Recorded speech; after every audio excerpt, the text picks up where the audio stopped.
Hi అండి. నా పేరు దామోదర్ యాదవ్. నేను ఈ మధ్య కాలంలో శ్రీశైల క్షేత్రానికి వెళ్ళానండి. అదే అండి మన మల్లికార్జున స్వామి టెంపుల్‌కెళ్ళాను. నేను శ్రీశైలం వెళ్ళాక కొన్ని ఫేస్ చేసిన సంఘటనలు చెప్దామని ఈ వీడియో చేస్తున్నానండి. ఫస్ట్ మనం స్టార్టింగ్‌లో మనం కొండ మీదకొచ్చాక ఖచ్చితంగా మనకి బస్సు ఆగే సెంటర్‌లోనే ఇలా శివలింగంతో దర్శనమిస్తాడండి మల్లికార్జున స్వామి. తర్వాత అక్కడి నుంచి నేను పాతాళగంగకి చేరుకున్న విధానం ఏ విధంగా చేరుకున్నానో మీకు చెప్పడం జరుగుతుందండి. పాతాళగంగ అంటే నిజంగానే పాతాళంలో ఉందండి. అంత లోపలికుంది గంగ మాత్రం. చాలా బాగుంటుందండి. ఇక్కడ చూడడానికి చాలా ఇవి ఒక్కటే అని కాదులేండి, చాలా ప్లేసులు ఉన్నాయి చూడడానికి. అవన్నీ కూడా మనం చిన్న వీడియోస్లలో అన్నీ అప్లోడ్ చేస్తాను. ఇట్లా పోయేటప్పుడు మాత్రం మంచిగా జాలీగా నడుచుకుంటూ పోయాము.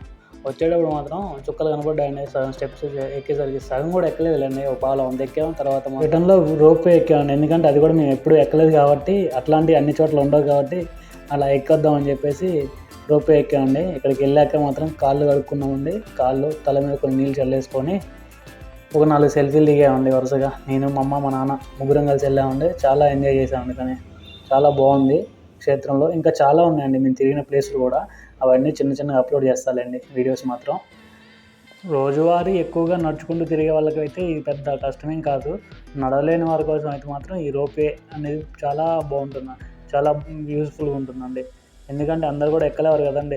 మేము అలా రోప్వే దగ్గరికి నడుచుకుంటూ వచ్చేసరికి అప్పటికే మాకు దమ్ము వచ్చేసిందండి ఫుల్గా. మా నాన్నగారు ఫుల్ అలసిపోయారు.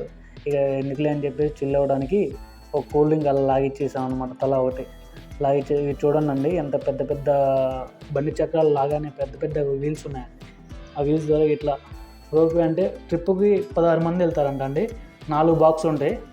ఆ 4 బాక్సుల్లో కూడా బాక్స్కి వచ్చేసి 4, అలా 16 మంది వెళ్తారండి. వచ్చేవాళ్ళు వస్తూనే ఉంటారు, పోయేటోళ్ళు పోతూనే ఉంటారండి. ఈ రోప్వేకి ఓన్లీ అప్ అండ్ డౌన్ అయితేనేమో 80 రూపీస్ అంట ఈచ్ పర్సన్కి. అది ఓన్లీ అప్ కానీ డౌన్ కానీ ఏ రెండిట్లైనా ఒక పర్సన్కి వచ్చేసి 60 రూపీస్ పడుతుందండి. కానీ ఇట్లాంటిది కూడా ఎక్స్పీరియన్స్ చేయాలని చెప్పేసి మేము ఎక్కామండి.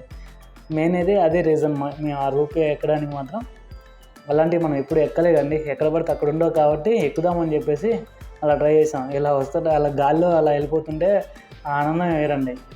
ఎందుకంటే అన్ని టైంలో ఎక్కడ కూడా చేయలేం కదండి ఇట్లాంటివి. చాలా రేర్ అన్నమాట. అది మన ఆంధ్రప్రదేశ్లో శ్రీశైలంలో మాత్రం ఈ రోప్వే చాలా అద్భుతంగా ఉందండి.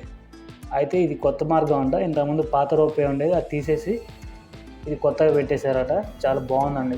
కొత్త ఏం కాదు, ఇది కూడా చాలా రోజులైనా ఇలా గాల్లో వెళ్తుంటే అసలు ఆ మజానే వేరండి.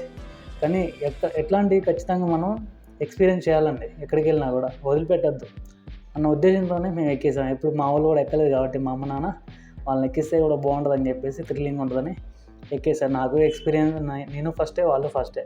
చాలా బాగుందండి. అయితే వర్షాకాలం కాకుండా వచ్చాం కానీ వర్షాకాలం అయితే ఆ కనపడే నది మొత్తం కూడా ఫుల్గా నిండేసి ఉంటుందండి. వాటర్ మాత్రం అంత బాగుంటుంది. చూడడానికి కూడా పచ్చగా చాలా బాగుంటుంది, అట్రాక్షన్గా. ఎందుకంటే మొత్తం ఫారెస్టే కదండి. అగో ఎండకి ఎండిపోయి మొత్తం పెద్ద లుక్ అయితే ఏం కనపడట్లేదు. వాటర్ ఉన్నప్పుడు రావాల్సిందండి మేము.